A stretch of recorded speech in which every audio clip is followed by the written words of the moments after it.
구독과 좋아요는 더 좋은 이야기를 만드는 힘이 됩니다. 그럼 지금부터 이야기를 시작하겠습니다. 옛날 옛적 황해도 어느 산골 마을에 김석우라는 총각이 살고 있었습니다. 나이는 24이었지요. 부모를 흉년에 모두 잃고 홀로 남은 그는 엿판 하나를 짊어지고 매일 저잣거리를 떠도는 것이 유일한 생계였습니다. 마른 몸에 짙은 눈썹, 볕에 그을린 얼굴이었지요. 저고리는 여기저기 해져 있었고 어깨끈은 몇 번이나 덧대어 기운 흔적이 역력했습니다. 엿사려, 엿사려. 목소리는 컸지만 지나가는 이들은 거들떠보지도 않았습니다. 흉년이 계속되니 엿 한 가락 사 먹을 여유가 있는 이가 드물었지요. 서구는 하루 종일 장터를 돌았지만 손에 쥔 돈은 겨우 몇 푼뿐이었습니다. 장터 한쪽에서는 다른 장사치들이 좌판을 벌이고 있었습니다. 소금장수 만춘이 서구를 보고 혀를 찼습니다. 서구 저놈 저러다 굶어 죽지. 옆에 있던 포목장수도 거들었습니다. 부모도 없는 놈이 무슨 낙으로 사는지 몰라. 서구는 못 들은 척 지나쳤습니다. 부모 이야기가 나올 때마다 가슴 한구석이 아려왔지요. 3년 전 흉년이 처음 마을을 덮치던 그 해의 아버지와 어머니는 나란히 세상을 떠났습니다. 병들었다기보다는 굶주림에 지쳐 쓰러진 것에 가까웠지요. 서구는 그때 21살이었습니다. 아버지는 살아생전 엿고는 재주가 좋아 마을에서 제법 이름이 났었습니다. 서구는 그 솥과 나무 주걱만을 물려받아 지금껏 엿을 고아 팔고 있었습니다. 그것 말고는 아무것도 없었지요. 집도 논밭도 기댈 친척도 없었습니다. 엿이라도 하나 사주시게. 서구가 지나가는 안악에게 말을 붙였습니다. 안악은 고개를 저으며 총총히 걸음을 옮겼습니다. 빈손으로 하루가 저물어가고 있었습니다. 해가 뉘엿뉘엿 넘어갈 즈음 서구는 빈 지게나 다름없는 엿판을 정리했습니다. 오늘 판 것은 겨우 엿새 가락, 손에 쥔 돈은 몇 푼이 전부였습니다. 이걸로는 내일 아침거리도 마련하기 힘들었습니다. 그날도 해가 저물도록 엿을 팔지 못한 서구는 빈 지게를 지고 산길을 넘고 있었습니다. 집으로 가는 길은 늘 이 고갯길 뿐이었지요. 밤이 깊어지면 인적이 뚝 끊기는 곳이었습니다. 마을 사람들은 이 산길을 두고 흉흉한 소문을 주고받곤 했습니다. 저 고개엔 밤마다 뭔가가 나온다더라. 괜히 늦게 다니지 마라. 홀린다더라. 서구는 그런 소문을 믿지 않았습니다. 배고픔이 두려움보다 컸으니까요. 그런데 그날따라 산길 어귀에서 발이 떨어지지 않았습니다. 이상하게 등골이 서늘했지요. 깨석거라. 굵고 낮은 목소리가 어둠 속에서 들려왔습니다. 서구는 놀라 멈춰 섰습니다. 나무 사이로 키가 매우 큰 형체가 천천히 걸어 나왔습니다. 눈에서는 푸른 불빛이 일렁이고 있었지요. 머리는 산발한 백발이었고 걸칠 때마다 소리 하나 나지 않는 낡은 검은 도포를 두르고 있었습니다. 뉘시오. 서구의 목소리가 떨렸습니다. 그 형체는 대답 대신 성큼 다가섰습니다. 내 엿판을 통째로 걸어라. 지지 못하면 오늘 밤 그 자리에서 내 목숨을 내놓아야 할 것이야. 그 순간이었습니다. 서구는 저것이 소문 속 그 존재임을 직감했습니다. 도깨비였습니다. 네, 내가 뭘 걸란 말이오. 보다시피 이 엿판 말고는 가진 게 없소. 가진 게 없다고? 도깨비가 낮게 웃었습니다. 사람이란 게 늘 그렇지. 없다, 없다 하면서도 정작 걸어야 할 때는 목숨 하나는 쥐고 있단 말이야. 서구는 뒷걸음질을 쳤습니다. 그러나 발이 땅에 붙은 듯 움직이지 않았습니다. 도깨비의 눈빛이 그를 오가매고 있는 것 같았지요. 내기라니 무슨 내기를 말하는 것이오. 간단하다. 내가 묻는 것을 네가 맞히면 살려보내주마. 못 맞히면. 도깨비는 말을 흐렸습니다. 굳이 끝맺지 않아도 그 뜻은 분명했지요. 서구의 심장이 쿵쾅거렸습니다. 그런데 이상한 일이었습니다. 두려움 속에서도 문득 아버지가 남긴 말 한마디가 떠올랐던 것입니다. 며칠 전이었습니다. 마을 어귀 우물가에서 물을 깃던 노파가 서구를 붙잡고 말했습니다. 그 노파는 서구의 어머니와 오랜 인연이 있던 이였습니다. 서구야, 내 아비가 살아계실 적에 늘 하던 말이 있었지. 무슨 말씀이셨습니까? 노파는 물동이를 이고 서서 먼 산을 바라보며 말했습니다. 사람을 이기는 건 힘이 아니라 곁을 내주는 마음이니라. 내 아비가 그리 말했느니라. 서구는 그 말을 듣고도 대수롭지 않게 여겼습니다. 할멈, 그런 말은 배부른 자들이나 하는 소리 아니겠습니까? 곁을 내줄 여유가 어디 있겠습니까? 오늘 하루 먹고 사는 것도 벅찬데요. 노파는 그저 쓸쓸히 웃을 뿐이었습니다. 서구는 그 말을 마음에 담아두지 않고 돌아섰지요. 살기 위해 발버둥치는 것만이 전부라 여겼던 것입니다. 그런데 지금 도깨비 앞에서 목숨이 걸린 순간에 그 말이 불쑥 떠오른 것입니다. 서구는 왜 하필 이 순간에 그 말이 생각나는지 스스로도 알 수 없었습니다. 뭘 그리 넋을 놓고 있느냐. 도깨비가 재촉했습니다. 서구는 정신을 차리고 도깨비를 똑바로 바라보았습니다. 조토. 대체 무엇을 묻겠다는 것이오? 도깨비의 입꼬리가 서서히 올라갔습니다. 푸른 눈빛이 한층 더 짙어졌지요. 오늘 밤은 여기까지다. 다음번 이 고개를 넘을 때 그때 진짜 내기가 시작될 것이야. 말이 끝나기가 무섭게 도깨비의 형체가 안개처럼 흩어졌습니다. 서구는 한참을 그 자리에 멈춰 서 있었습니다. 온몸에 식은땀이 흘렀지요. 집으로 돌아가는 발걸음이 천근만근이었습니다. 그날 밤 서구는 잠을 이루지 못했습니다. 좁은 방 안에 누워 천장을 바라보며 노파가 전해준 아버지의 말을 곱씹었습니다. 곁을 내주는 마음이라. 무슨 뜻인지 여전히 알 수 없었습니다. 그저 아버지가 남긴 유품인 낡은 나무 주걱을 만지작거릴 뿐이었지요. 엿을 고아 저을 때 쓰던 물건이었습니다. 손잡이가 반질반질 달아 있었습니다. 날이 밝으면 다시 저작거리로 나가야 했습니다. 그리고 또다시 그 산길을 넘어야 한다는 사실이 서구의 마음을 무겁게 짓눌렀습니다. 돌아눕던 서구는 문득 나무 주걱을 꼭 쥐었습니다. 아버지가 살아계셨더라면 이런 밤에 무슨 말을 해주셨을까 생각했지요. 곁을 내주는 마음이라는 그 말이 자꾸만 귓가를 맴돌았습니다. 도무지 잠은 오지 않았습니다. 창밖으로 스산한 바람소리만 밤새 이어졌습니다. 몇 번이고 뒤척이던 서구는 새벽닭이 울고서야 겨우 눈을 붙였습니다. 그마저도 얕은 잠이었습니다. 꿈속에서조차 도깨비의 푸른 눈빛이 어른거렸고 서구는 식은땀을 흘리며 몇 번이나 몸을 떨었습니다. 그렇게 뒤척이는 사이 창밖이 서서히 밝아오고 있었습니다. 아침이 밝았지만 서구의 몸은 천근만근이었습니다. 뜬 눈으로 지새운 밤 탓에 눈두덩이 퉁퉁 부어 있었지요. 그래도 옆판을 짊어지지 않으면 오늘 하루 먹을 것조차 없었습니다. 장터로 나선 서구는 평소처럼 목청을 돋우었습니다. 엿사려, 엿사려. 한참을 외치던 중 낯익은 얼굴이 다가왔습니다. 이웃 마을에 산다는 젊은 나그네였습니다. 총각, 엿 2가락만 주게. 돈은 다음 장날에 꼭 갚음세. 서구는 잠시 머뭇거렸습니다. 외상은 늘 손해로 돌아온다는 걸 알면서도 나그네의 딱한 얼굴을 보니 차마 거절할 수 없었습니다. 그럽시다. 다음 장날에 꼭 갚으시오. 옆에서 지켜보던 소금장수 만춘이 혀를 찼습니다. 쯧쯧, 저러니 늘 손해만 보지. 저런 놈들 말은 믿는 게 아니야. 그래도 딱해 보여서. 딱한 사람이 어디 한둘이더냐. 다 그런 식으로 퍼주다간 너부터 굶어 죽는다. 서구는 대꾸하지 않고 고개를 숙였습니다. 그런데 그날 저녁이 되어도 다음 장날이 되어도 그 나그네는 다시 나타나지 않았습니다. 결국 엿 2가락 값은 고스란히 날아간 셈이었지요. 서구는 씁쓸하게 웃을 뿐이었습니다. 내가 또 사람 좋다는 소리만 듣다가 이 꼴이지. 혼잣말로 중얼거렸지만 후회는 길지 않았습니다. 어차피 사람을 못 믿으면 그마저도 못할 짓이라 여겼던 것입니다. 이것이 서구의 성정이었습니다. 손해를 보더라도 사람을 매정하게 내치지 못하는 것이었지요. 해질녘 장터 한편 평상에 마을 노인들이 모여 앉아 있었습니다. 서구는 지친 몸을 잠시 쉬려 그 옆에 걸터 앉았습니다. 노인 중 하나가 곰방대를 물고 낮은 목소리로 말을 꺼냈습니다. 이복의 젊은이, 요즘도 그 고개를 넘어다니는가? 예, 그 길밖에 없으니 어쩌겠습니까? 노인은 눈살을 찌푸리며 고개를 저었습니다. 그 고개는 함부로 밤에 넘을 곳이 아니야. 옛날부터 그랬어. 무슨 일이 있었기에 그러십니까? 곁에 있던 또 다른 노인이 목소리를 낮추며 끼어들었습니다. 내가 젊었을 적에도 그 고개에서 사람이 여럿 사라졌지. 몇 해 전에는 저 아랫마을 처자 하나가 그 고개를 넘다가 다시는 돌아오지 않았어. 서구는 등골이 서늘해졌습니다. 어젯밤 도깨비와 마주쳤던 일이 떠올랐기 때문이었습니다. 하지만 그 일을 입 밖에 내지는 않았습니다. 괜히 소란만 일으킬 것 같았지요. 그 처자는 어찌 되었습니까? 모르지. 아무도 몰라.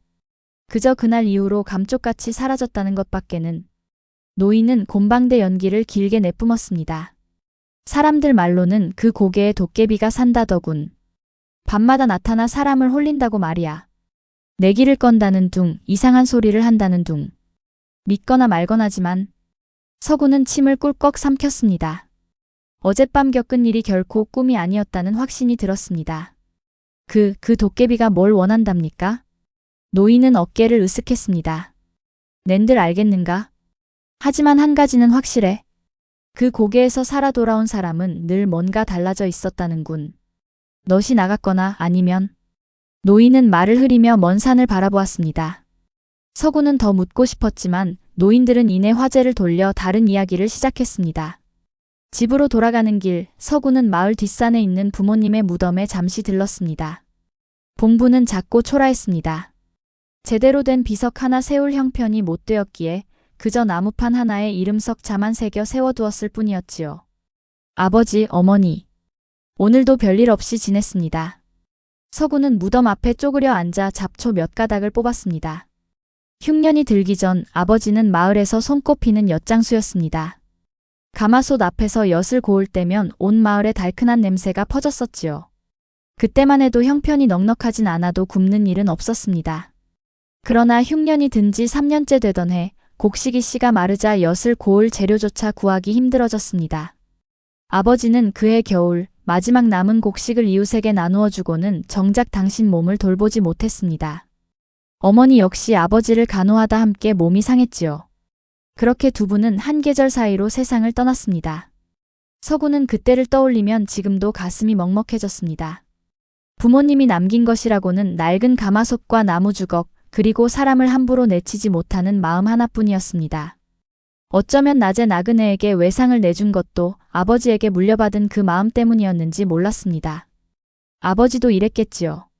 손해를 보면서도 사람을 그냥 두고 보지 못했겠지요. 무덤 앞에서 한참을 앉아있던 서구는 어둑해지는 하늘을 보고서야 몸을 일으켰습니다. 집으로 향하는 발걸음이 유난히 무거웠습니다. 그날 밤 서구는 좁은 방 안에서 아버지가 남긴 나무 주걱을 오래도록 매만졌습니다.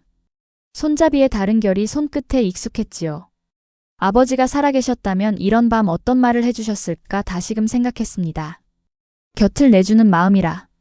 여전히 그 말의 뜻을 알 수 없었습니다. 다만 어젯밤 도깨비 앞에서 이상하게도 그 말이 떠올랐던 것만은 분명했습니다. 우연이라 하기엔 석연치 않은 구석이 있었지요. 문득 낮에 손해본 엿 2가락값이 떠올랐습니다. 만춘의 말대로 사람을 믿다가 늘 손해만 보는 자신이 한심하게 느껴지기도 했습니다. 그러나 다른 한편으로는 그 나그네가 정말 딱한 사정이 있었을지도 모른다는 생각도 떨칠 수 없었지요. 내가 너무 물러터진 걸까? 서구는 혼잣말을 되뇌며 자리에 누웠습니다. 문득 낮에 노인이 들려준 이야기가 다시 떠올랐습니다. 몇 해 전 사라졌다는 그 처자는 대체 누구였을까? 어떤 사정으로 그 산길을 넘었기에 다시는 돌아오지 못했던 것일까? 서구는 얼굴도 모르는 그 처자의 처지가 왠지 남일 같지 않게 느껴졌습니다. 혹시 그 처자도 나처럼 어쩔 수 없이 그 길을 넘어야 했던 건 아닐까? 생각이 거기에 미치자 등골이 서늘해졌습니다. 자신도 모르는 사이 그 처자와 같은 처지가 될지도 모른다는 두려움이 스멀스멀 밀려왔습니다. 내일이면 또다시 그 산길을 넘어야 했습니다.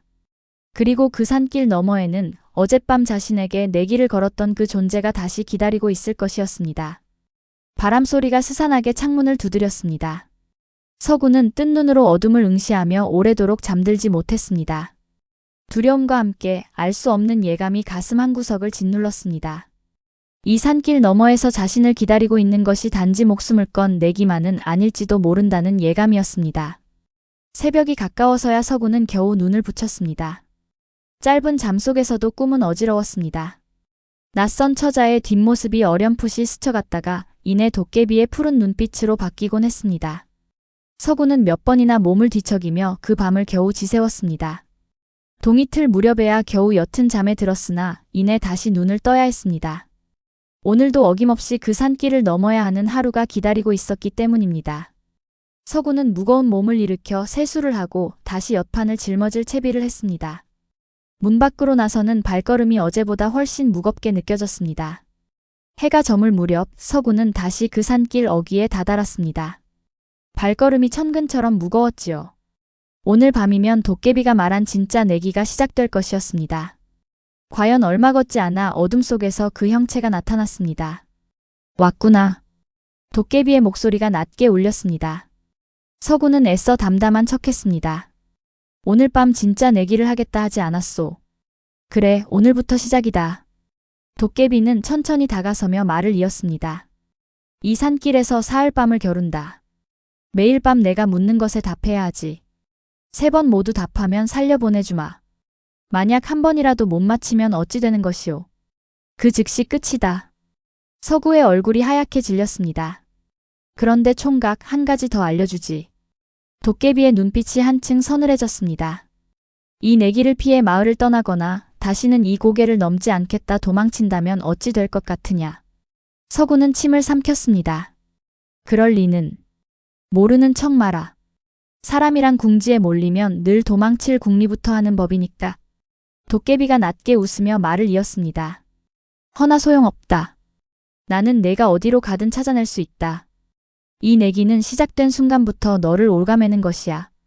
그 말과 함께 도깨비의 형체가 다시 안개처럼 흩어졌습니다. 첫날 밤은 그렇게 지나갔습니다. 질문도 답할 기회도 없이 그저 규칙만이 던져진 셈이었지요. 서구는 넛이 나간 채로 산길을 내려왔습니다. 발을 헛디뎌 몇 번이나 넘어질 뻔했습니다. 겨우 정신을 차렸을 때는 이미 마을 어귀에 다다라 있었습니다. 밤바람이 유난히 차갑게 느껴졌습니다. 집에 돌아와서도 좀처럼 마음을 가라앉힐 수 없었습니다. 방 한구석에 쪼그려 앉은 채 서구는 오늘 들은 도깨비의 말을 몇 번이고 곱씹었습니다. 도망칠 수도 없다니. 머릿속이 복잡하게 얽혔습니다. 그날 밤 서구는 결국 마을 노인을 다시 찾아갔습니다. 낮에 만났던 그 곰방대 노인이었습니다. 어르신, 여쭐 것이 있습니다. 노인은 서구의 낯빛을 보고는 이내 심상치 않음을 눈치챘습니다. 자네 혹시 그 고개에서 무슨 일을 겪은 겐가? 서구는 잠시 망설이다 모든 것을 털어놓았습니다. 도깨비를 만난 일, 사흘 밤의 내기, 도망칠 수도 없다는 경고까지. 노인의 얼굴이 굳어졌습니다. 결국 자네도 걸려들었구먼. 어르신은 이런 일을 아셨습니까? 짐작만 했을 뿐이지. 몇 해 전 사라진 처자도 아마 그런 내기에 걸렸던 게 아닌가 싶었어. 서구의 가슴이 철렁 내려앉았습니다. 그럼 그 처자는? 모르지. 살았는지 죽었는지 아무도 몰라. 노인은 곰방대를 뻐끔거리며 잠시 말이 없었습니다. 밤바람에 노인의 흰 수염이 흔들렸습니다. 그때도 마을 사람들이 수소문을 해봤지만 소용없었네. 관아에 알려도 다들 산신령이 데려갔다는 둥, 짐승에게 물려갔다는 둥 하면서 대충 넘겨버렸지. 그 뒤로는 아무도 그 이야기를 입에 올리지 않게 됐어. 그 처자의 이름은 아십니까? 글쎄, 워낙 오래전 일이라. 다만 그 집안이 원래는 이 근방에서 꽤나 큰 장사를 하던 집안이었다는 소리는 들은 적 있네. 흉년이 오기 전까지는 말이야. 노인은 한숨을 내쉬며 말을 이었습니다. 내 생각엔 자네 도망칠 생각은 접는 게 좋겠어. 그 도깨비 말이 맞다면 도망치다 잡히느니 차라리 정면으로 부딪는 게 나을지도 몰라. 하지만 지면 목숨을 내놓아야 한다지 않습니까? 그건 그렇지. 허나 도망쳐도 매한까지라면 차라리 한 가닥 살 길이라도 찾아보는 게 낫지 않겠나? 곁에서 이야기를 듣던 다른 노인이 끼어들었습니다. 이보게, 그냥 다른 마을로 떠나버리는 게 어떻겠나? 여기서 아등바등해봐야 좋을 게 뭐 있겠나? 어르신, 방금 그 도깨비가 도망쳐도 소용없다 하지 않았습니까? 그야 도깨비 말이니 믿을 게 못 되지. 겁을 주려는 수작일 수도 있어. 노인들 사이에서도 의견이 갈렸습니다. 한쪽은 정면으로 맞서라 했고 다른 한쪽은 무작정 떠나라 했습니다. 서구는 그 사이에서 갈피를 잡지 못했습니다. 만약 정면으로 맞섰다가 지면 저는 그대로 죽는 것 아닙니까? 곰방대 노인이 낮게 대답했습니다. 그럴 수도 있겠지. 허나 도망치다 붙잡혀도 매한까지 아니겠나? 어차피 위험하기는 매한까지라면 나는 자네가 등을 보이지 않았으면 하네. 서구는 그 말에 오래도록 침묵했습니다. 밤이 깊도록 마을 어귀를 서성이며 생각에 잠겼지요. 도망친다면 정든 마을을, 부모님 무덤을, 그리고 오랫동안 살아온 터전을 모두 버려야 했습니다. 게다가 도깨비의 말대로 어디로 가든 붙잡힐지도 모를 일이었습니다. 그럴 바에야. 서구는 밤새 노인의 말을 곱씹었습니다. 도망친다 해도 소용없다면 이 마을을 등지고 낯선 곳에서 평생 쫓기며 살아야 할 것이었습니다. 그것은 죽음보다 못한 삶일지도 몰랐습니다. 차라리 정면으로 맞서보자. 날이 밝을 무렵 서구는 마음을 굳혔습니다.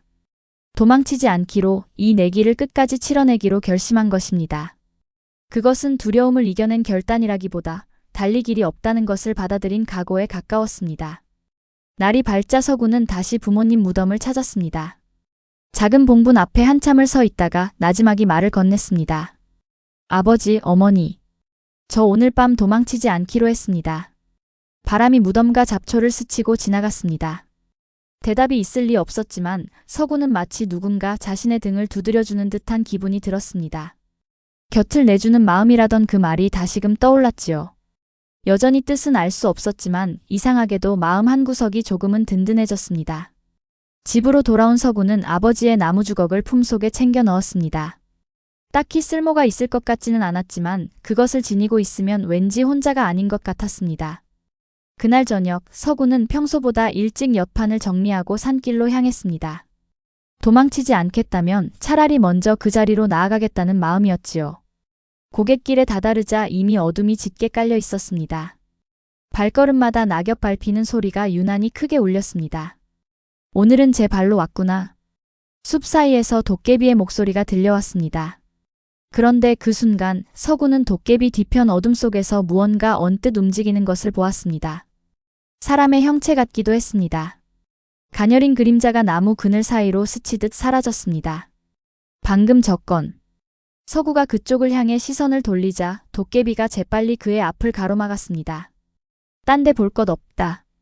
오늘의 물음이나 잘 새겨들어라. 서구는 찜찜한 기분을 떨치지 못했지만 도깨비의 서늘한 눈빛 앞에서 더 캐물을 수 없었습니다. 숲은 고요했습니다. 나뭇잎 스치는 소리조차 크게 들릴 만큼 사방이 조용했지요. 달빛마저 구름에 가려 산길은 온통 어둠뿐이었습니다. 서구는 등에 식은땀이 흐르는 것을 느꼈습니다. 손끝이 가늘게 떨렸지만 애써 두 발에 힘을 주고 버텨 섰습니다. 첫 번째 물음이 시작되려 하고 있었습니다. 서구는 마른 침을 삼키며 도깨비를 마주 보았습니다.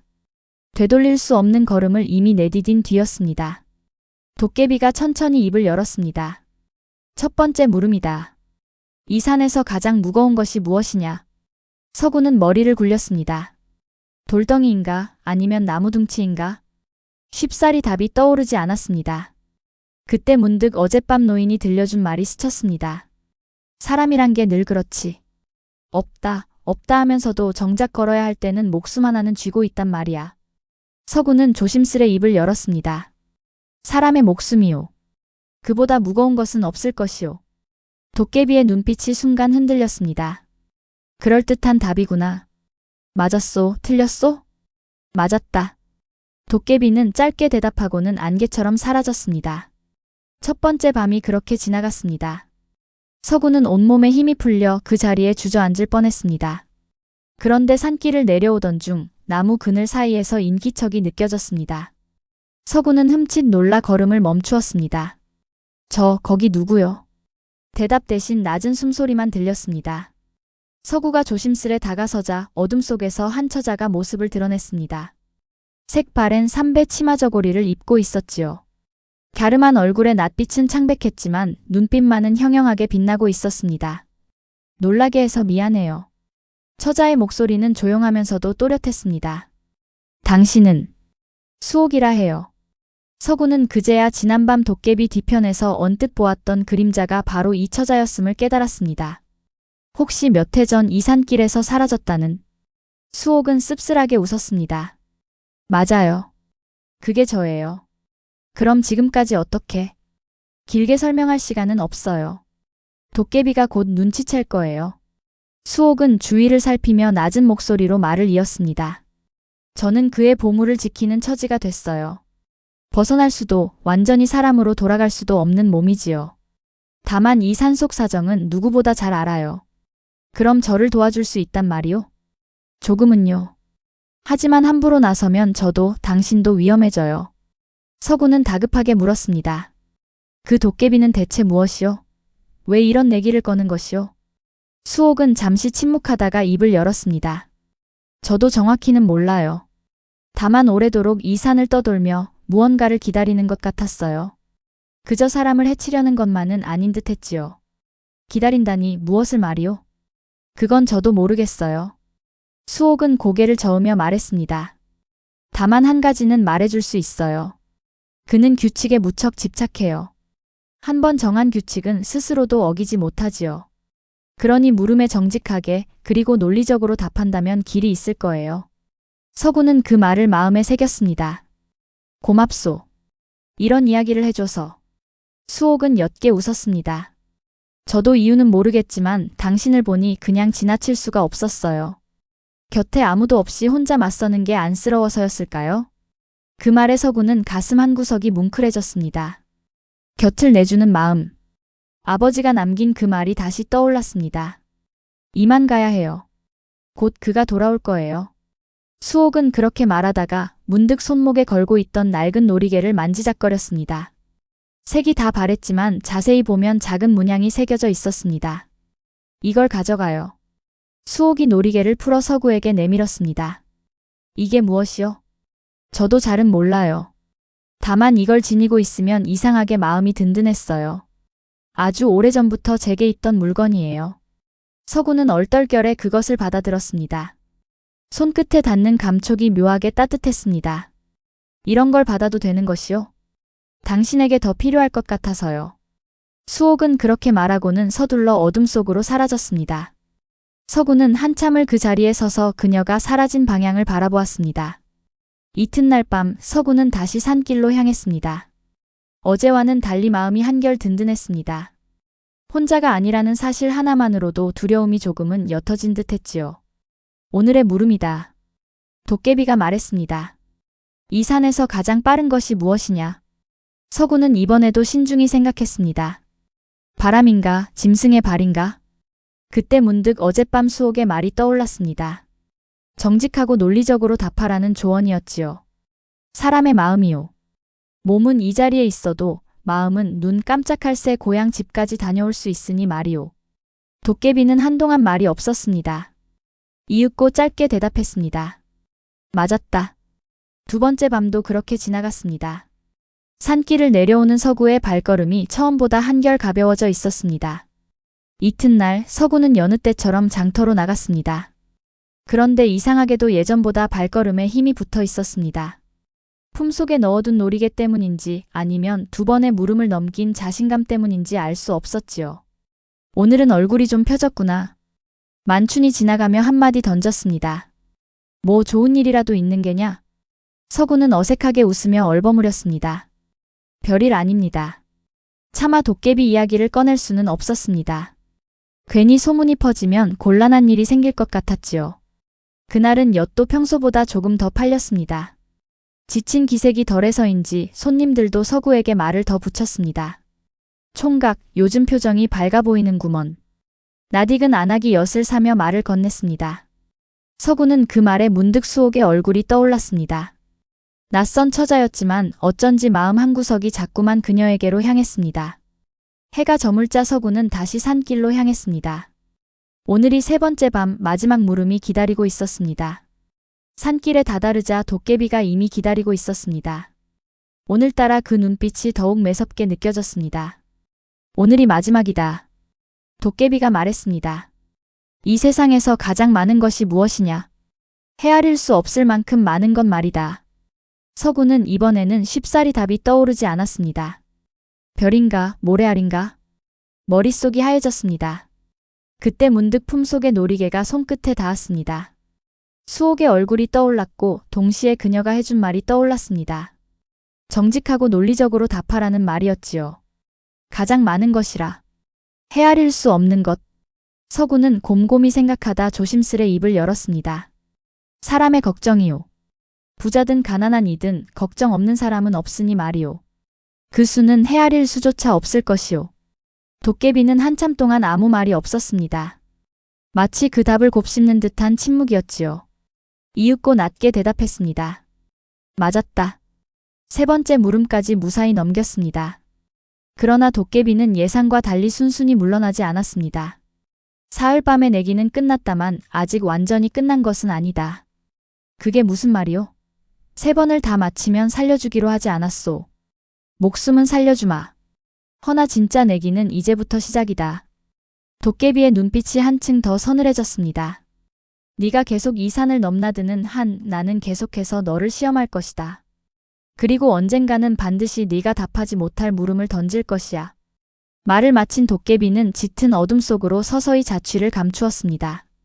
서구는 한동안 그 자리에 멈춰 서 있었습니다. 다리에 힘이 풀려 당장이라도 주저앉을 것 같았지만 애써 몸을 지탱했습니다. 산길을 내려오는 내내 서구의 머릿속은 복잡했습니다.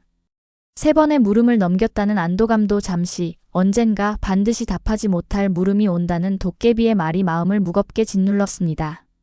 그러나 한편으로는 이제 혼자가 아니라는 사실이 작은 위안이 되어주었습니다. 그날 이후로도 도깨비는 이따금 산길에 나타나 새로운 시험을 던졌습니다. 사흘밤의 내기가 끝났다 해서 완전히 자유로워진 것은 아니었지요.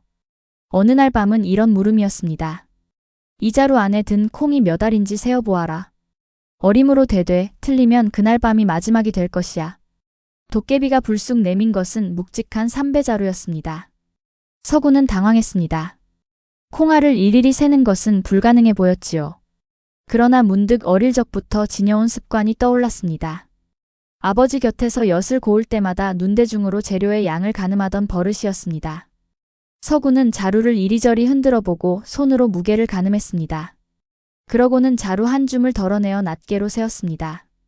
한 줌에 32알이니 이 자루는 대략 2400알쯤 되겠소. 도깨비는 잠시 말이 없더니 낮게 대답했습니다. 근사치로군. 통과다. 사실 도깨비도 정확한 수를 알지 못했던 것인지 아니면 그 근접함에 놀란 것인지 알 수 없었습니다.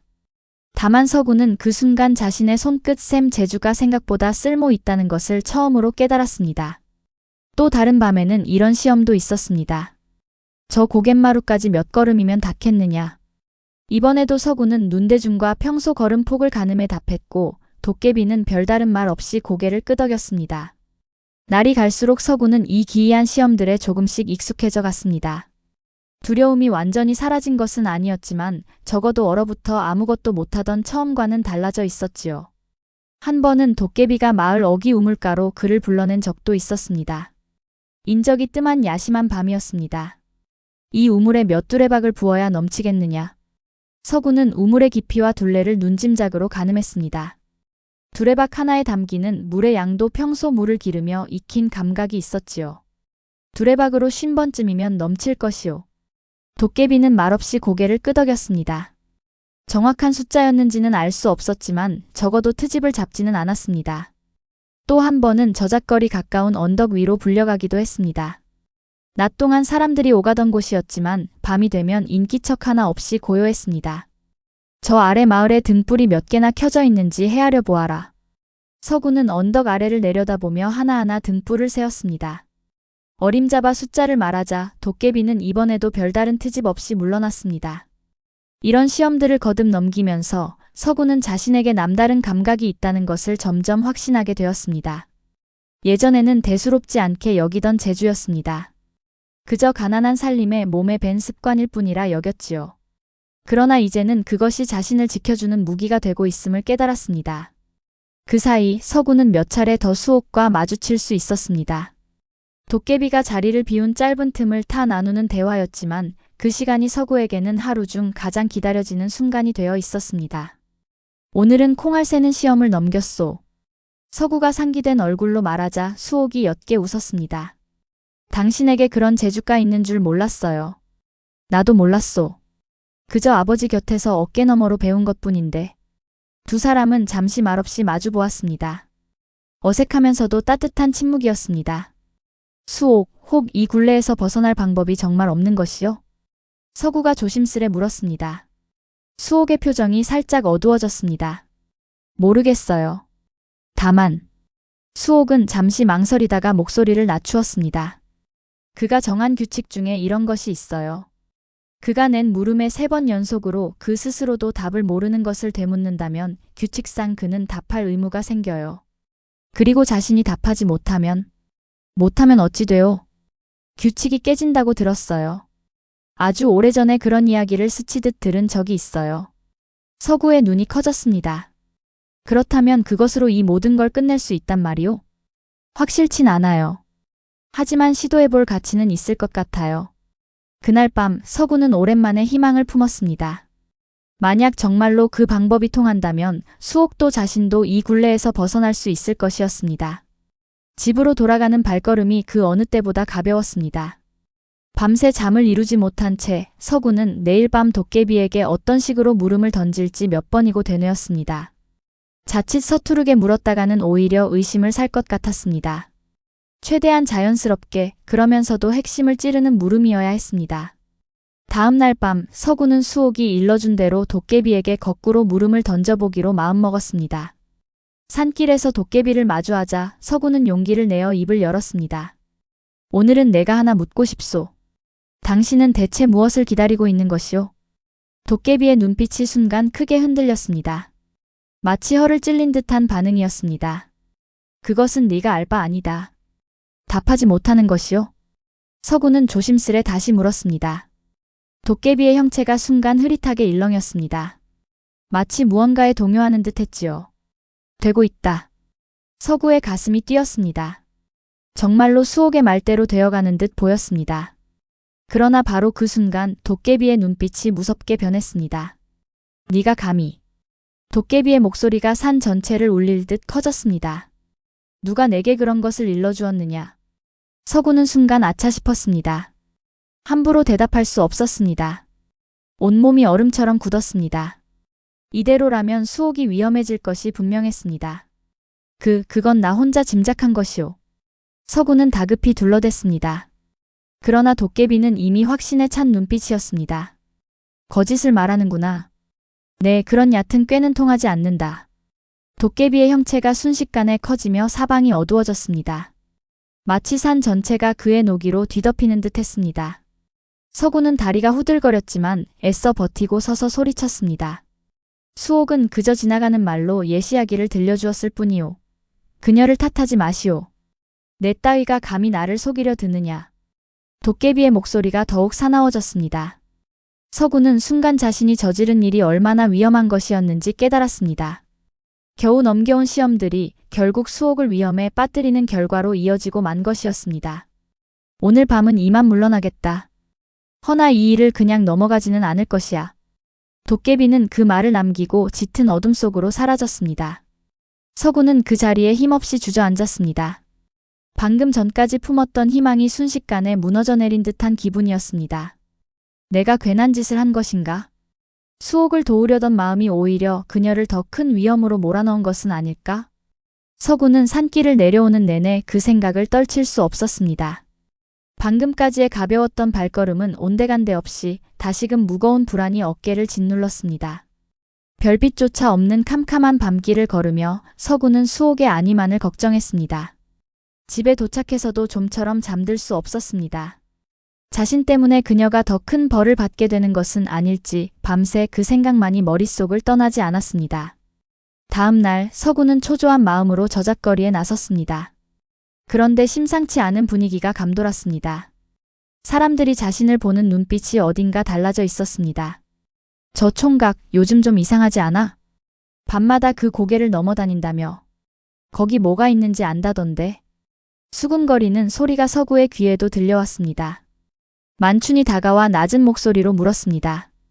서구, 요즘 자네 밤마다 어딜 그리 다니는가? 마을에 이상한 소문이 돌던데.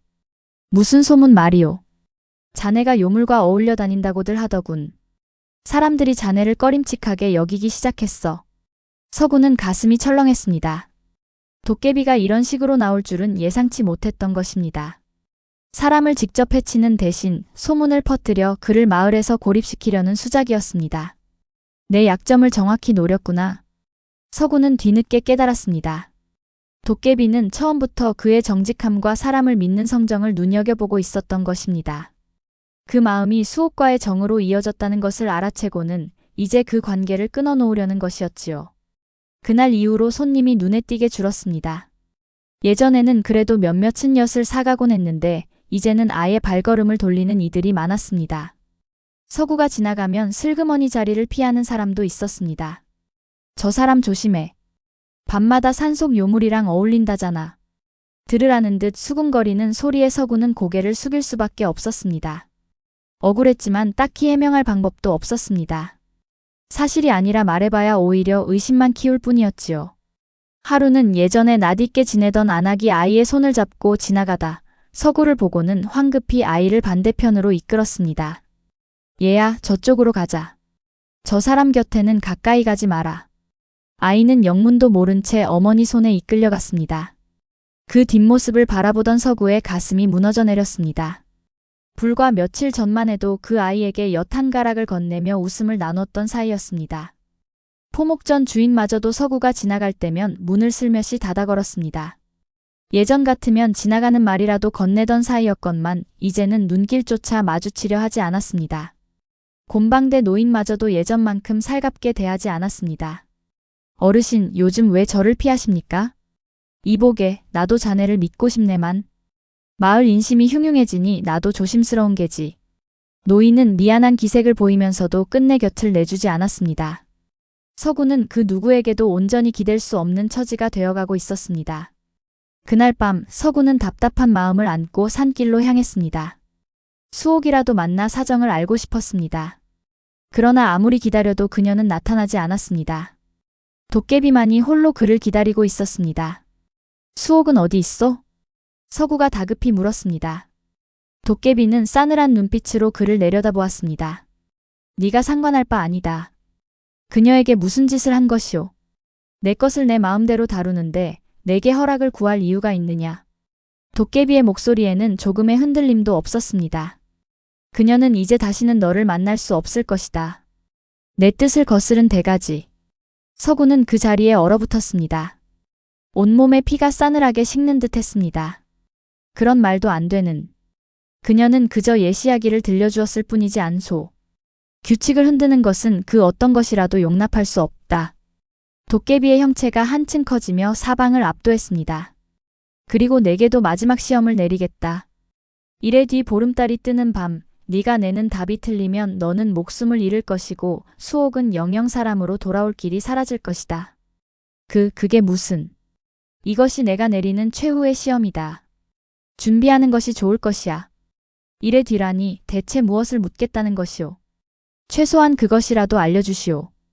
도깨비는 잠시 침묵하다가 낮게 답했습니다. 그날이 오면 자연히 알게 될 것이다. 다만 한 가지는 일러두마. 이번 물음은 지금껏 던진 그 어떤 것보다 어려울 것이야. 눈짐작이나 셈만으로는 결코 풀 수 없는 물음이지. 그런 물음을 대체 어찌 준비하란 말이오. 그것이 바로 시험이다. 답이 없어 보이는 곳에서 답을 찾아내는 것. 그것이야말로 진짜 시험이니까. 도깨비는 그 말을 남기고 짙은 어둠 속으로 사라졌습니다. 서구는 다리에 힘이 풀려 그 자리에 주저앉고 말았습니다. 집으로 돌아온 서구는 밤새 뜬 눈으로 지새웠습니다. 품속의 놀이개를 꺼내 손에 쥐어보았지만 예전 같은 온기는 느껴지지 않았습니다. 마치 그 온기마저 함께 사라져버린 것 같았습니다. 이튿날부터 서구는 매일 밤 산길을 찾았지만 수옥은 그림자조차 보이지 않았습니다. 아무리 이름을 불러도 대답이 없었습니다. 수옥, 수옥. 숲은 그저 고요할 뿐이었습니다. 서구는 무릎을 꿇고 땅을 짚었습니다. 눈물이 흘러내렸습니다. 내가 괜한 짓을 해서 이렇게 됐구나. 자신의 섣부른 행동이 수옥을 영영 잃게 만든 것은 아닐까 하는 자책이 가슴을 짓눌렀습니다. 마을 사람들마저 등을 돌린 지금 서구 곁에는 아무도 남아있지 않은 듯 했습니다. 부모도 이웃도 이제는 수옥마저 손닿지 않는 곳으로 사라져버린 것 같았습니다. 이래라는 시한이 코앞으로 다가오고 있었지만 무엇을 어떻게 준비해야 할지조차 막막했습니다. 서구는 처음으로 모든 것을 포기하고 싶은 마음이 들었습니다. 차라리 이대로 그냥 사라져버리면 편해질까? 그런 생각마저 스치는 밤이었습니다. 낡은 초가 안 홀로 남은 서구는 아버지의 나무주걱을 끌어안은 채 오래도록 흐느꼈습니다. 곁을 내주는 마음이라던 그 말이 이제는 아무 소용도 없는 헛된 말처럼 느껴졌습니다. 며칠이 지나도록 서구는 제대로 먹지도 자지도 못했습니다. 엿판을 짊어질 기운조차 나지 않아 장사도 나가지 못하는 날이 늘어갔습니다. 손에 쥔 돈은 바닥을 드러낸 지 오래였습니다. 어느 밤 서구는 마지막으로 한 번 더 산길을 찾았습니다. 혹시나 하는 마음에서였습니다. 그러나 그곳에는 짙은 어둠과 스산한 바람뿐 수옥의 흔적은 어디에도 없었습니다. 수옥, 제발. 한 번만이라도 좋으니 얼굴을 보여주오. 목소리가 갈라졌습니다. 대답은 없었습니다. 서구는 그 자리에 주저앉아 흙바닥을 손으로 짚었습니다. 손끝에 닿는 차가운 땅의 감촉만이 지금 자신의 처지를 말해주는 듯 했습니다. 내가 정말 모든 것을 잃어버린 것인가? 부모를 잃었을 때도 이렇게까지 막막하지는 않았습니다. 적어도 그때는 살아야 한다는 목표라도 있었습니다. 그러나 지금은 그마저도 흐릿해져 있었습니다. 마을 사람들의 냉대, 수옥의 부재, 그리고 일의 뒤로 다가온 마지막 시험까지. 서구는 태어나 처음으로 삶의 끈을 놓아버리고 싶다는 생각에 사로잡혔습니다. 밤하늘에는 달도 뜨지 않아 사방이 온통 칠흑처럼 어두웠습니다. 그 어둠 속에서 서구는 오래도록 혼자였습니다. 이래라는 시간이 그에게는 형벌처럼 느껴졌습니다. 무엇을 준비해야 할지 알 수 없는 채로 그저 하루하루가 무겁게 흘러갈 뿐이었습니다. 서구는 그렇게 홀로 캄캄한 밤을 견디고 있었습니다. 며칠째 뜬 눈으로 지새우던 서구는 결국 몸져눕고 말았습니다. 기력이 다한 채로 좁은 방바닥에 누워 천장만 바라보고 있었지요. 이래중 나흘이 이미 지나 있었습니다. 방 안에는 싸늘한 냉기만이 감돌았고 끼니를 거른 지 며칠째인지 새는 것조차 무의미하게 느껴졌습니다. 창밖으로 들려오는 바람소리마저 서럽게 느껴지는 밤이었습니다. 벽에 걸어둔 낡은 저고리가 바람에 흔들릴 때마다 그 그림자마저 서글프게 느껴졌습니다. 이렇게 누워만 있다가는 정말로 아무것도 못한 채 그날을 맞이하고 말겠지. 그런 생각이 들자 서구는 이를 악물었습니다. 부모님도 수옥도 모두를 위해서라도 이대로 무너질 수는 없었습니다. 이대로 가만히 있을 수는 없다. 간신히 몸을 일으킨 서구는 아버지의 유품이 담긴 낡은 함을 뒤적였습니다. 나무 주걱 말고 남은 것이 더 있는지 살펴볼 생각이었습니다. 한 밑바닥 해진 천 조각 아래에서 작은 종이 쪽지 하나가 손에 잡혔습니다. 오래되어 누렇게 바랜 종이였습니다. 서구는 떨리는 손으로 종이를 펼쳤습니다. 아버지의 필체였습니다. 글씨는 흐릿했지만 몇 문장은 겨우 알아볼 수 있었습니다. 그 산의 존재와 내가 나눈 약조, 언젠가 내 자식이 그 산길을 넘게 되거든. 곁을 내주는 마음만이 그를 풀어줄 수 있으리라. 서구는 눈을 크게 떴습니다. 아버지가 예전에 그 도깨비를 만난 적이 있었다는 것입니다.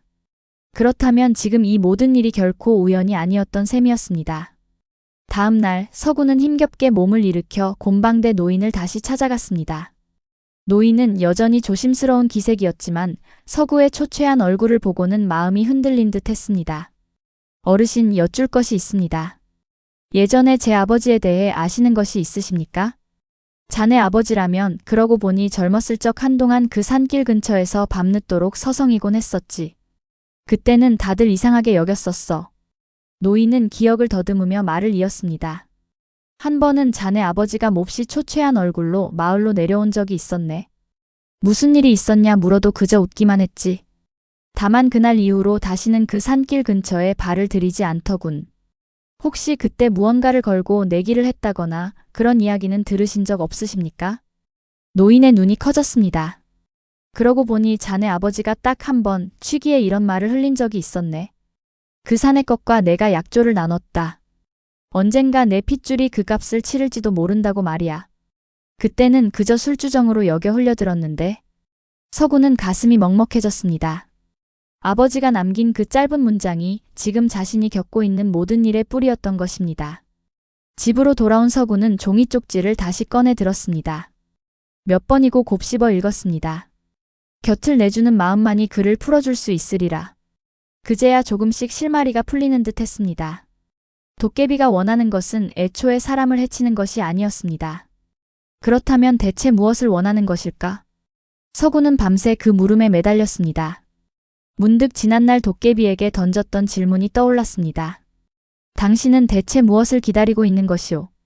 그때 도깨비는 크게 동요했었습니다. 그것은 단순한 분노가 아니라 오랫동안 감춰온 무언가를 건드린 반응처럼 보였습니다. 혹시 그도 처음부터 사람이었던 것은 아닐까? 그런 생각이 스치자 지금까지의 모든 일이 새롭게 다가왔습니다. 규칙에 집착하는 모습도, 사람의 정에 유독 민감하게 반응하던 모습도 어쩌면 오래전 사람이었을 적의 흔적이 아닐까 싶었습니다. 그렇다면 그가 진정으로 원하는 것은 벌이 아니라 끝맺음이 아닐까? 서구는 나흘 밤낮을 그 생각에 몰두했습니다. 부모의 죽음, 마을의 냉대, 수옥의 부재. 그 모든 절망 속에서도 아버지가 남긴 그 한 문장만은 놓지 않았습니다. 곁을 내주는 마음. 처음엔 그저 손해를 감수하고 사람을 돕는 것인 줄로만 알았습니다. 그러나 이제는 조금 다르게 다가왔습니다. 그건 그저 베푸는 마음이 아니라 상대의 외로움을 알아봐주는 마음이었구나. 서구는 문득 눈물이 핑 돌았습니다. 도깨비도 수옥도 어쩌면 자기 자신도 모두 같은 외로움을 안고 살아왔던 것이었습니다. 부모를 잃고 홀로 남았던 자신의 처지가 오랜 세월 산속을 떠돌았을 도깨비의 처지와 다르지 않다는 생각이 들었습니다. 일회째 되던 날 보름달이 떠오르는 밤이었습니다. 서구는 아버지의 나무 주걱과 수옥이 준 놀이개를 품에 넣고 종이 쪽지도 함께 챙겨 산길로 향했습니다. 발걸음은 무거웠지만 마음만은 이상하리만치 차분했습니다. 고갯마루에 다다르자 도깨비가 이미 기다리고 있었습니다. 오늘따라 그 형체가 유난히 거대해 보였습니다. 보름달빛 아래 산 전체가 푸르스름하게 물들어 있었습니다. 왔구나. 마지막 밤이다. 수옥은 어디 있어? 이 밤이 마지막이라면 그녀도 지켜볼 자격이 있지 않겠소. 도깨비는 잠시 침묵하다가 손짓 한 번으로 어둠 속에서 수옥을 불러냈습니다.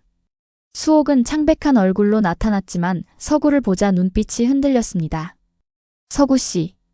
괜찮소. 걱정 마시오. 서구는 애써 미소를 지어 보였습니다. 도깨비가 다시 입을 열었습니다. 자, 마지막 물음이다. 이 세상에서 가장 외로운 것이 무엇이냐? 산속에 무거운 침묵이 내려앉았습니다. 수옥의 눈에 눈물이 맺혔습니다. 지금껏 그 어떤 물음보다 대답하기 어려운 물음이었습니다. 셈이나 눈짐작으로는 결코 풀 수 없는 물음이었지요. 서구는 오래도록 침묵했습니다.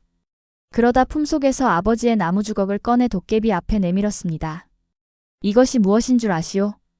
도깨비의 눈빛이 흔들렸습니다. 내 아버지가 남긴 유품이오. 그리고 이것은 서구는 종이 쪽지도 함께 꺼내 보였습니다. 아버지가 당신과 나눈 약조를 적어둔 글이오. 아버지는 오래전 이 산에서 당신을 만났던 것이지요. 도깨비의 형체가 크게 흔들렸습니다. 마치 오래된 기억이 되살아난 듯한 반응이었습니다. 그 사람의 아들이었구나. 내 아버지가 당신에게 무슨 말을 남겼는지는 정확히 모르오. 다만 이 글귀 하나만은 분명히 남겼소. 곁을 내주는 마음만이 당신을 풀어줄 수 있다고 말이오. 서구는 도깨비를 똑바로 바라보며 말을 이었습니다. 그래서 나는 이렇게 답하겠소. 이 세상에서 가장 외로운 것은 사람이었으나 더는 사람일 수 없게 된 존재요. 곁에 아무도 남지 않은 채 그저 규칙에 갇혀 홀로 세월만 버텨온 존재. 그것이 가장 외로운 것이 아니겠소. 산속에 정적이 흘렀습니다. 도깨비는 오랫동안 미동도 하지 않았습니다. 이윽고 그 거대한 형체가 서서히 흔들리기 시작했습니다. 어찌 알았느냐? 도깨비의 목소리가 처음으로 떨리고 있었습니다. 짐작했을 뿐이오. 당신이 유독 사람의 정에 민감하게 반응하는 것을 보고 그리고 아버지가 남긴 글귀를 보고 말이오. 도깨비는 천천히 형체를 낮추었습니다. 거대했던 그림자가 점차 사람과 비슷한 크기로 줄어들었습니다. 나는 본래 이 산 아랫마을에 살던 사람이었다. 아주 오래전 흉년에 온 가족을 잃고 홀로 남았지. 원망과 슬픔에 사무쳐 이 산을 떠돌다 어느 순간부터 이런 모습이 되어버렸어. 수옥이 놀란 눈으로 그 말을 들었습니다. 서구 역시 숨을 죽였습니다. 그때부터 나는 사람들을 시험했다. 나처럼 외로움에 무너지는지 아니면 곁을 내주는 마음을 지녔는지를 말이야. 대부분은 두려움에 떨며 도망치기 바빴지. 그럴 때마다 나는 사람이란 결국 다 그런 존재라 여기며 더욱 마음을 닫았다. 허나 내 아버지는 달랐던 것이요. 그래. 내 아비는 도망치는 대신 나와 마주 앉아 이야기를 나눴다. 자신도 가족을 잃은 슬픔을 겪었다며 내 처지를 딱하게 여겼지. 그때 나는 처음으로 곁을 내주는 마음이라는 것을 느꼈다. 허나 그것만으로는 완전히 풀려나지 못했어. 규칙이란 것이 그리 쉽게 깨지지 않으니까. 도깨비는 씁쓸하게 웃었습니다. 내 아비는 언젠가 자신의 핏줄이 다시 이 산을 넘게 될 것을 예감했던 모양이다.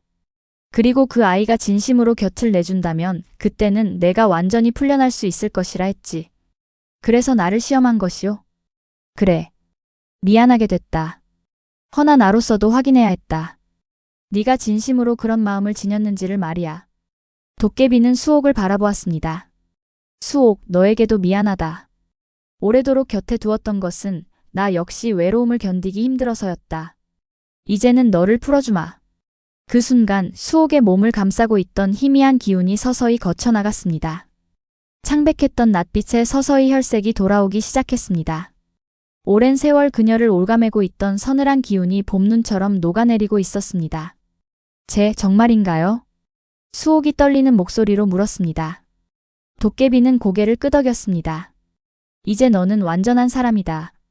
다만 한 가지 내게 알려줄 것이 있다. 너는 본래 이 산 아랫마을 대상단 집안의 딸이었다. 흉년이 들던 해 도적대를 피해 이 산으로 숨어들었다가 나와 마주쳤던 것이지. 네가 지니고 있던 그 놀이개가 바로 그 증표다. 수옥은 놀란 눈으로 자신의 손목을 내려다보았습니다.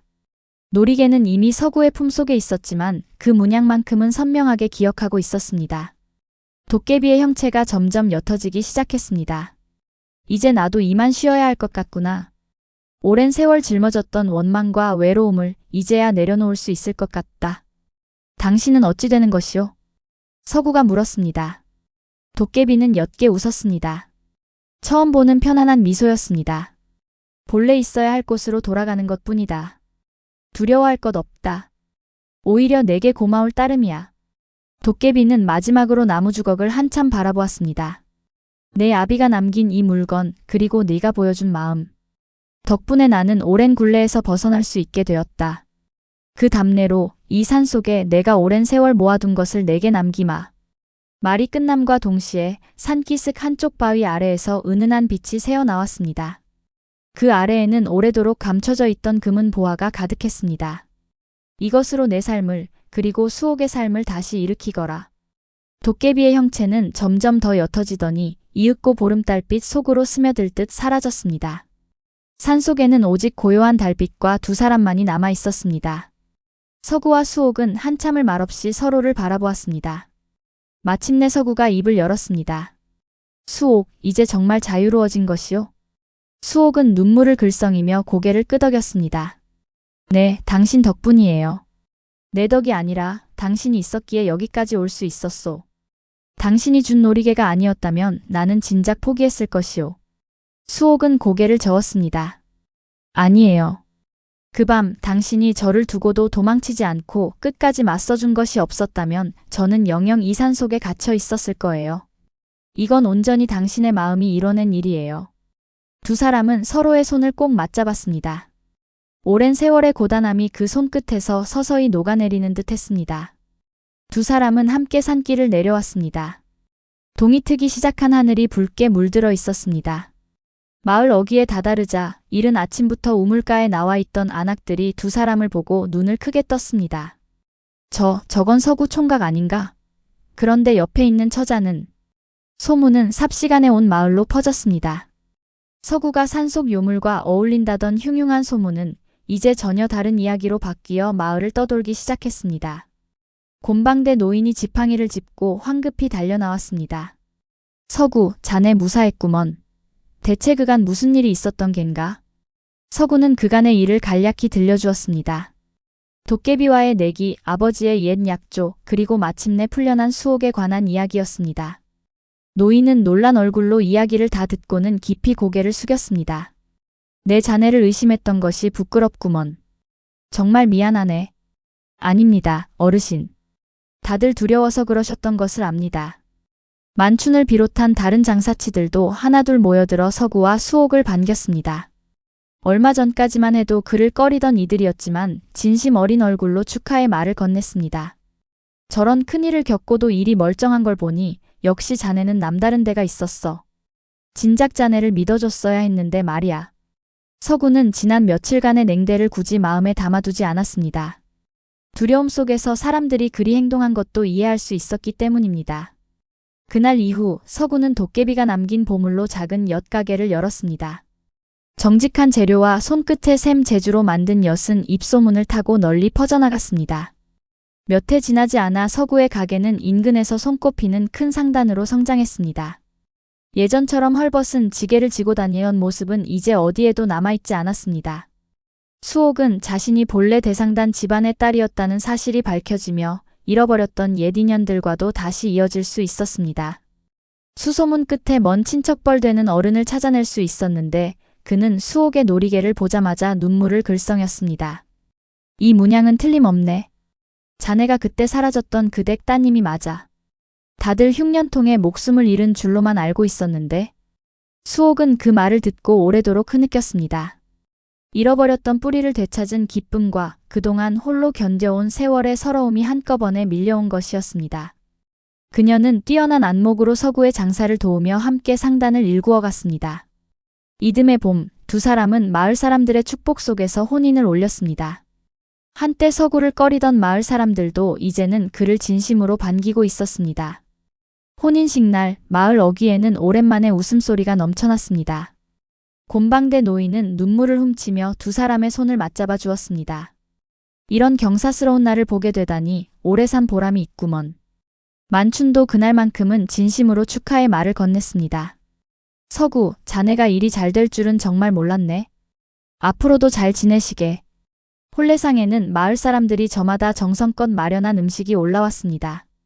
흉년의 그림자가 짙던 마을에도 오랜만에 풍요로운 웃음이 감돌았습니다. 혼인식 날 서구는 부모님의 무덤을 찾았습니다. 봉분 앞에 술 한 잔을 올리며 나지막이 말했습니다. 아버지, 어머니. 저 이제야 그 말의 뜻을 알 것 같습니다. 곁을 내주는 마음이란 그저 베푸는 것이 아니라 서로의 외로움을 알아봐주는 것이었습니다.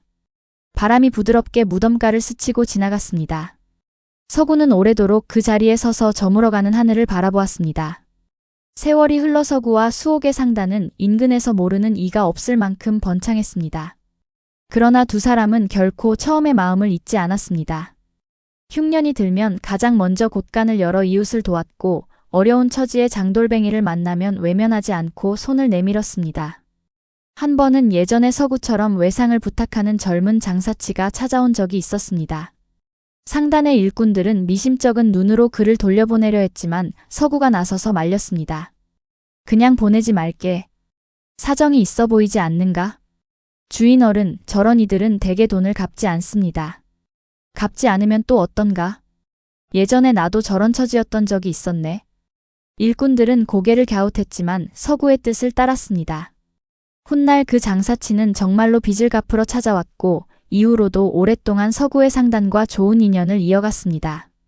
그 일이 있고 나서부터 상단의 일꾼들도 손님을 대하는 마음가짐이 조금씩 달라졌습니다. 사람들은 그런 두 사람을 두고 이렇게 말하곤 했습니다. 저 부부는 남달리 정이 많아. 곁을 내주는 마음이 남다르지.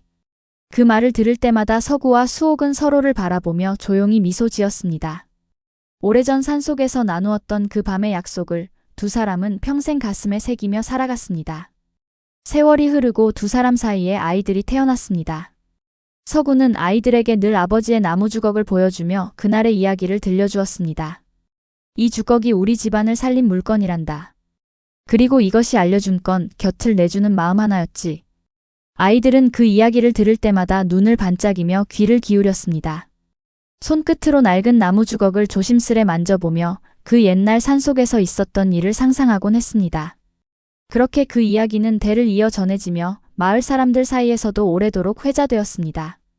사람을 이기는 것은 힘이 아니라 곁을 내주는 마음이라 했습니다. 오늘도 그 마음 하나로 세상은 조금씩 더 따뜻해지고 있는지도 모릅니다. 흉년도, 두려움도, 외로움도 결국 사람과 사람이 서로에게 곁을 내줄 때 비로소 녹아내리는 법이었습니다. 그리고 그 마음은 오늘도 어딘가에서 조용히 이어지고 있을 것입니다. 지금 화면에 나오는 더 재미있는 영상들도 함께 해주세요. 그럼 모두 행복한 하루 보내세요. 감사합니다.